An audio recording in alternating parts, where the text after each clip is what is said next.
Morning to everyone. तो आप लोग कैसे हैं? आई होप कि आप लोग बहुत ही अच्छे होंगे।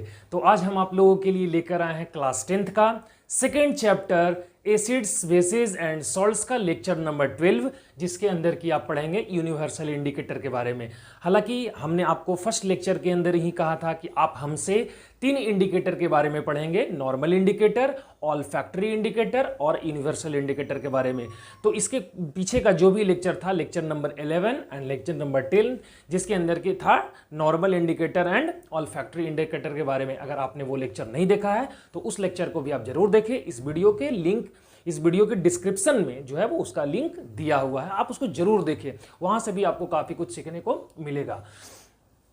तो बिना लेट किए हुए चलिए हम लोग इस यूनिवर्सल इंडिकेटर के बारे में जानते हैं कि ये है क्या, ये कैसे काम करता है और इसकी पीएच वैल्यू क्या होती है और ये क्या है। ओके, तो देखो ये यूनिवर्सल इंडिकेटर है क्या। सबसे पहले समझो यूनिवर्सल इंडिकेटर किसको कहेंगे। यूनिवर्सल इंडिकेटर का एक एग्जांपल है जिसका नाम है पीएच स्केल। क्या नाम है? PH scale. अब आपको ये लग रहा होगा कि स्केल का मतलब क्या है सर?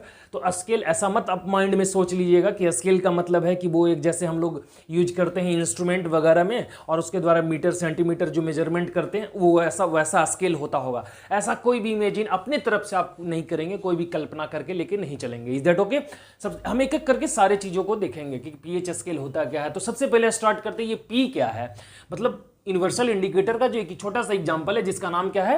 PH scale. अब उस पीएच स्केल में ये पी क्या है? तो देखो ये जो पी वर्ड है, ये पी वर्ड जो है वो पोटेंज से आया है। किससे आया है बाबू? पोटेंज से, जिसका मतलब होता है पावर। मतलब कि क्या है? पावर। किस चीज का पावर? तो ये एच का पावर। तो ये एच क्या है? तो ये एच जो है वो है कंसंट्रेशन। क्या है? कंसंट्रेशन। क्या है ये एच? कंसंट्रेशन। कंसंट्रेशन का मतलब क्या हो रहा है सर? तो कंसंट्रेशन का मतलब है यहां डिसोसिएशन से।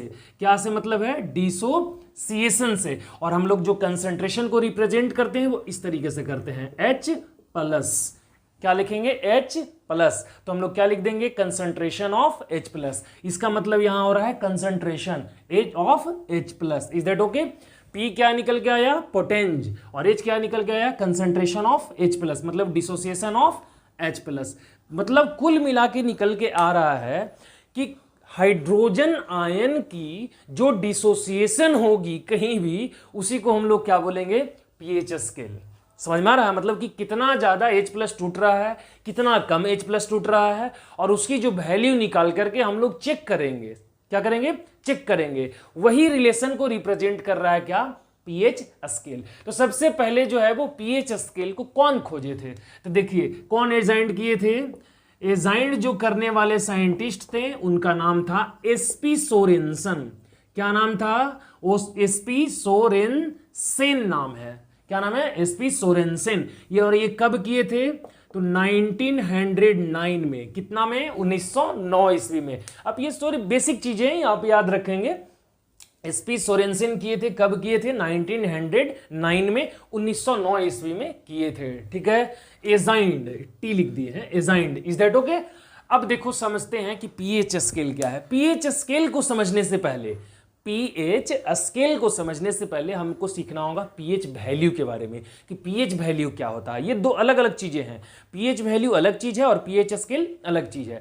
पीएच वैल्यू ही निकालने के बाद हम लोग पीएच स्केल के ऊपर ले जाकर के चेक करते हैं कि कौन एसिड है, कौन बेस है और कौन न्यूट्रल सब्सटेंस है, कौन कितना स्ट्रांग है, कौन कितना वीक है। Is that okay? तो सबसे पहले हमको जानना होगा पीएच वैल्यू के बारे में। तो कहोगे सर अभी आप स्केल समझा रहे थे, अभी तक जो हम समझा रहे थे वो केवल पी और एच का मीनिंग समझा रहे थे।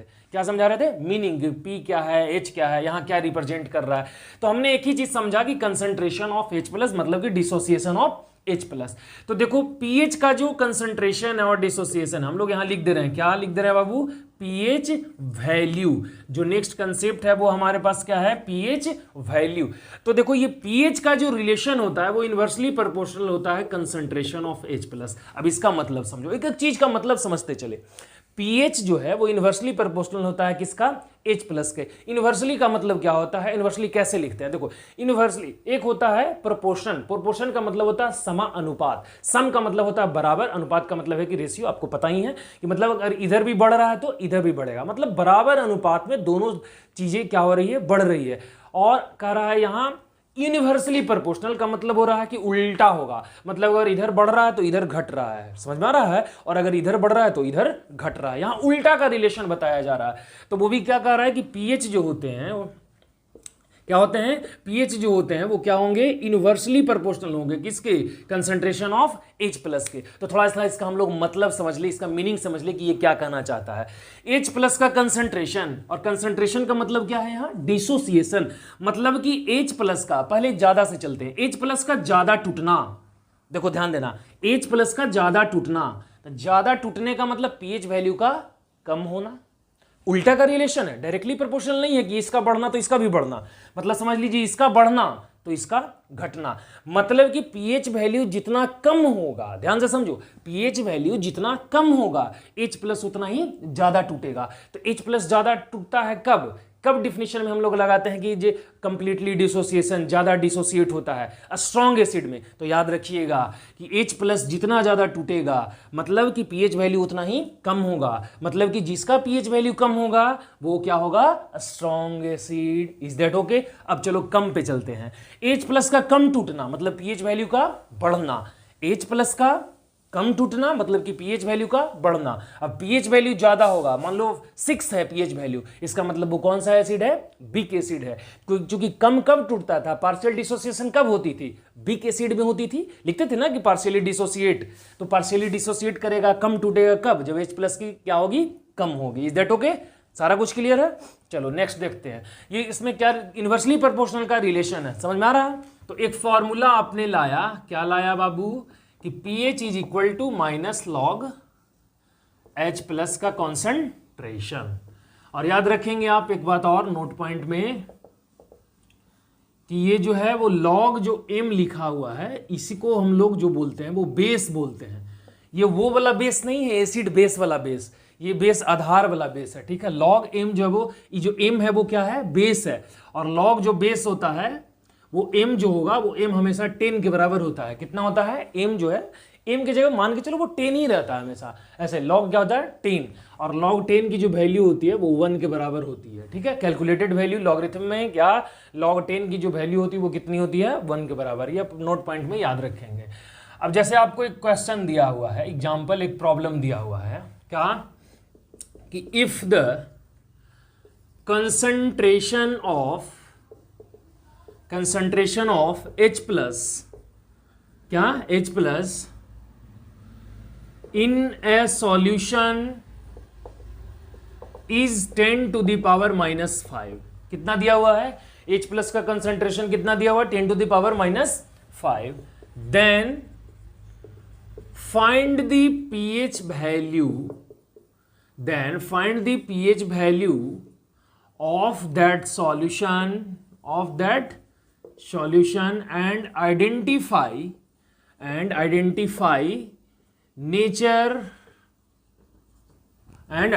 the nature, ठीक है। अब आपसे पूछा जाए तो आप सबसे पहले क्या करेंगे, लिखेंगे pH is equal to minus log H plus concentration. फिर क्या करेंगे, pH is equal to pH is equal to minus log, वैसे ही छोड़ देंगे। अब H प्लस का कॉन्सेंट्रेशन तो कितना दिया हुआ है, 10 टू द पावर माइनस 5, तो इस H प्लस की जगह पे आप लिख देंगे 10 टू द पावर माइनस 5। क्या लिख दिए, H क्या कितना लिख दिए बाबू आप, 10 टू द पावर माइनस 5।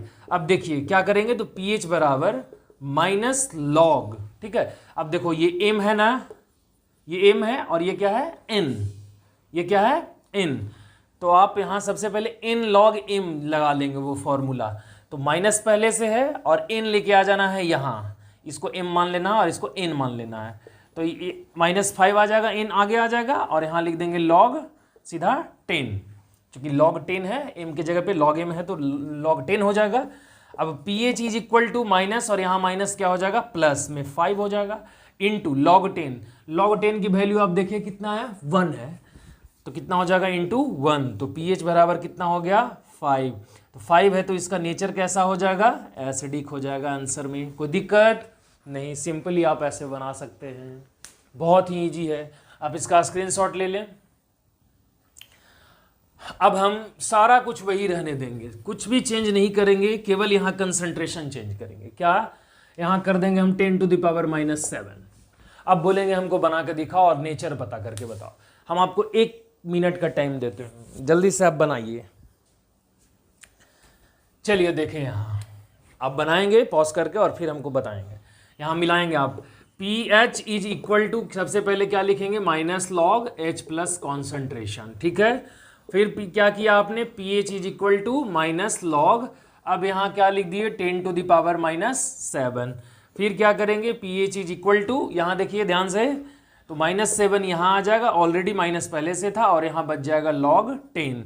फिर क्या हो गया, तो pH इज इक्वल टू, तो 7 इंटू log 10 कितना वैल्यू हो जाएगा 1, तो pH बराबर कितना हो जाएगा 7।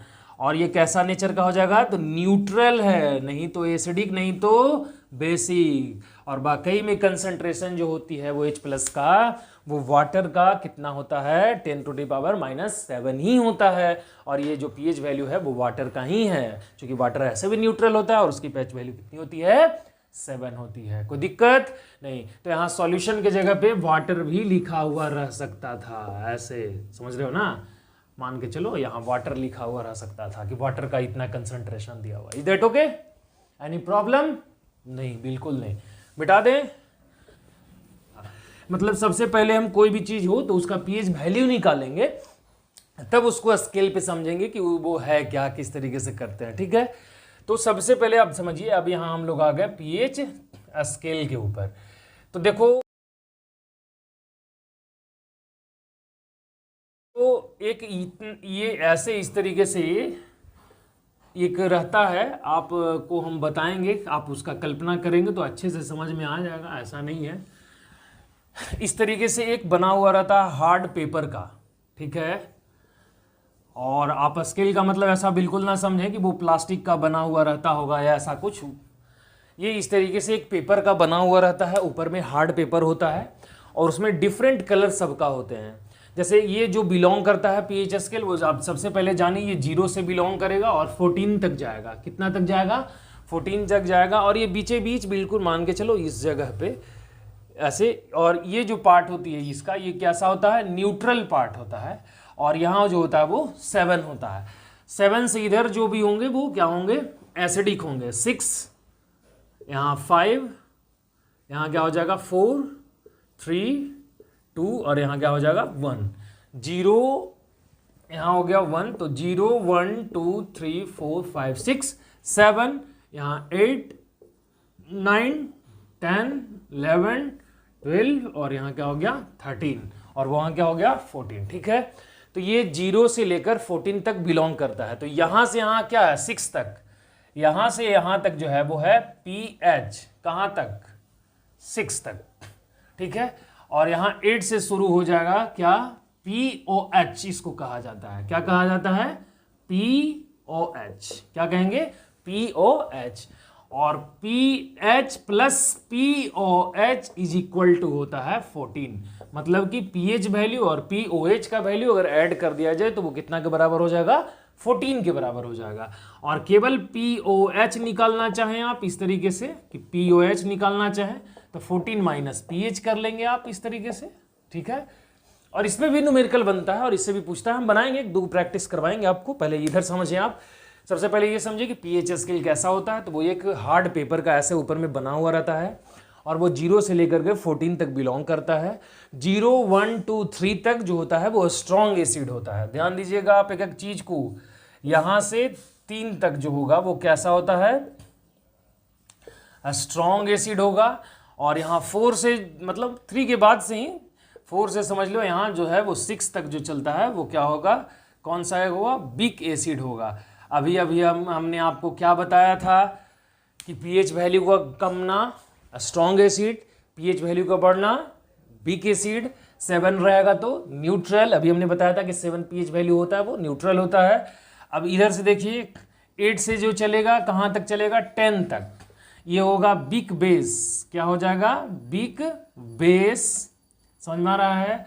और यहाँ 11 से शुरू हो जाएगा और 14 तक तो जाएगा, वो क्या हो जाएगा, स्ट्रॉन्ग बेस। कौन सा हो जाएगा, स्ट्रॉन्ग बेस। एनी प्रॉब्लम, याद रखें 3 तक स्ट्रॉन्ग एसिड, उसके बाद वीक एसिड, फिर स्ट्रॉन्ग बेस, वीक बेस, फिर उसके बाद स्ट्रॉन्ग बेस। 14 तक वो जो होगा वो स्ट्रॉन्ग बेस होगा।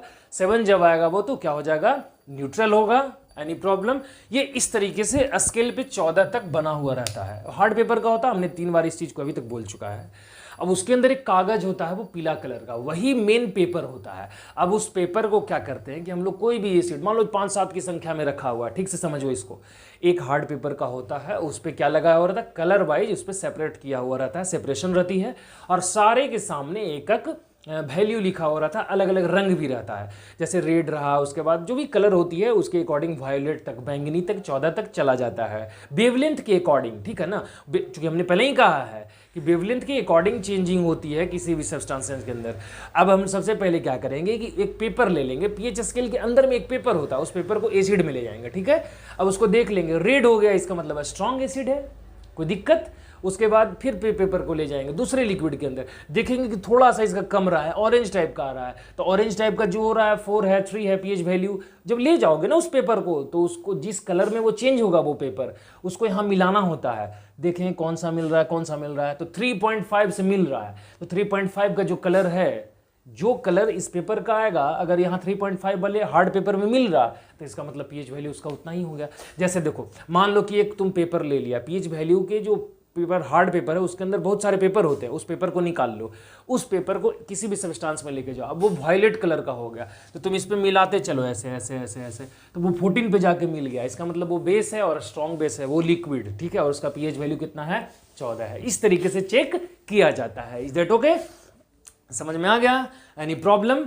बिल्कुल नहीं, ठीक है। तो यही पीएच स्केल होता है इस तरीके से। इसको बारे में सबसे पहले कौन बताए थे, हमने बताया आपको, बताइए कौन सा बताया था साइंटिस्ट, एसपी सोरेनसन। कब बताया? 1909 में। आप ये बिल्कुल याद रखेंगे अच्छे से कि किस तरीके से बनाया था। अब देखो यहाँ पीएच प्लस पीओएच बराबर कितना होता है बाबू, 14, ठीक है। अभी इसका प्रॉब्लम कैसे दिया जा सकता है, या प्रॉब्लम कैसे आपसे पूछेगा, तो आप इसको ध्यान से समझो। जैसे आपको एक एग्जाम्पल दे दें हम आपको, पूछे कि if the pH value of a substance in a solution is 6, कितना दिया हुआ है, 6, then find the pOH value, या फिर ऐसा भी क्वेश्चन के अंदर एक और लगा दे रहे हैं, ऐसा भी दे सकता है कि पीओएच वैल्यू, या फिर ऐसा भी दे सकता है कि और identify the nature of other substance, ठीक है ना। कह रहा है कि एक सॉल्यूशन है जिसमें कि एक का पीएच वैल्यू 6 है और उसमें और भी कोई जो मिला हुआ है उसका नेचर बताना है आपको। तो जाहिर सी बात है, या तो नेचर आप पता कर लिए या तो पीएच वैल्यू पता कर लीजिए, चीज़ सेम ही है। तो आप क्या करेंगे, तो आप सबसे पहले लिखेंगे कि pH बराबर 6। अब आपको मालूम है कि pH plus POH is equal to कितना होता है, 14 होगा। तो आपको pH बराबर 6 दिया हुआ है, तो 6 प्लस POH बराबर कितना हो जाएगा, 14 हो जाएगा। तो आप POH बराबर कितना लिख देंगे, 14 माइनस 6, और POH बराबर कितना हो जाएगा, 8 आंसर आ जाएगा, जो कि कैसा कैरेक्टर का होगा, बेस हो जाएगा। मतलब उसमें अगला जो सब्सटेंस है वो क्या है, बेस है। Any problem? बिल्कुल नहीं। तो आप इसका भी स्क्रीनशॉट ले लीजिए, ले लिए। तो एक छोटा सा चीज और बाकी है, क्या कि एसिड के बारे में आपने जाना कि एसिड जो होता है वो इनवर्सली प्रोपोर्शनल होता है। क्या होता है, इनवर्सली प्रोपोर्शनल होता है, किसका, पीएच वैल्यू का, है ना। हम लोग उसी के अकॉर्डिंग स्ट्रॉन्ग और वीक देखते हैं, लेकिन पीओएच जो होता है वो डायरेक्टली प्रोपोर्शनल होता है बेसिसिटी का। किसका होता है, बेसिसिटी का डायरेक्टली प्रोपोर्शनल होता है। मतलब कि पीओएच जितनी ज़्यादा इंक्रीज करेगी, समझ लीजिए कि बेसिसिटी उतना ही इंक्रीज कर रहा है। मतलब कि अब देखो, जैसे हम तुमसे पूछ रहे हैं, देखो 2 तुमने चेक किया पीएच स्केल के बेसिस पर, पीएच स्केल का पेपर लेकर के 6-7 सब्सटेंस का तुम चेक किए, वैल्यू कुछ इस तरीके से आया, 2, फिर 3, 3.5, 4, 7, 7.8, 9, 12 और 13। समझ में आ रहा है? अब तुम को से पूछा जा रहा है पीएच वैल्यू के आधार पे, ठीक है। अब बताओ इसमें से कौन कौन सा स्ट्रॉन्ग है। तो ये स्ट्रॉन्ग हो जाएगा, ये स्ट्रॉन्ग हो जाएगा, क्योंकि हम बताए थे कि 0 से लेकर 3 तक स्ट्रॉन्ग में बिलोंग करेगा। 3.5 है, ये भी स्ट्रॉन्ग में रहेगा। 4 है वो वीक एसिड हो जाएगा। SA strong acid, strong acid, strong acid. WA weak acid, ये क्या हो जाएगा N न्यूट्रल। यहाँ क्या हो जाएगा 7.8 है लिटिल बेसिक, मतलब क्या हो जाएगा WB weak base 9, WB weak base 12 चला गया strong base SB, strong base SB। Value याद रखना, जैसे जैसे वैल्यू बढ़ती है बेस के अंदर में वैसे वैसे आपको स्ट्रॉन्ग बेस मिलेगा, और जैसे जैसे वैल्यू घटेगी वैसे स्ट्रॉन्ग बेस में आपको वीक मिलेगा, ठीक है ना। वैसे वैसे वैल्यू बढ़ेगी तो वीक मिलेगा। और यहाँ देख लो जैसे वैल्यू क्या हो जा रही, कम रही है, उल्टा होता है इसका में, तो यहाँ स्ट्रॉन्ग मिल रहा है लेकिन यहाँ बढ़ने लगा तो वीक होने लगा। Is that okay? तो ये कुछ कंसेप्ट था पीएच वैल्यू, पीएच स्केल से रिलेटेड। ये यूनिवर्सल इंडिकेटर का बहुत ही ज़बरदस्त कंसेप्ट था, और आपको आई होप कि आपको समझ में भी आया होगा। अगर कोई भी ऐसा चीज़ जो आपको कन्फ्यूजन हो या नहीं समझ में आया हो तो आप हमको कमेंट बॉक्स में पूछें, हम उसको बिल्कुल उत्तर उसका देंगे, ठीक है। तो आज जो भी कंसेप्ट था इतना ही। नेक्स्ट कंसेप्ट में हम लोग, नेक्स्ट जो लेक्चर आएगा उसके अंदर हम लोग देखते हैं कि कौन से ऐसे सब्सटेंस होते हैं जिसका कि कितना पीएच वैल्यू होता है, और पीएच वैल्यू जो है वो उसके अकॉर्डिंग उसका जो वो कौन सा सब्सटेंस है और उसमें कौन सा एसिड पाया जाता है, ठीक है।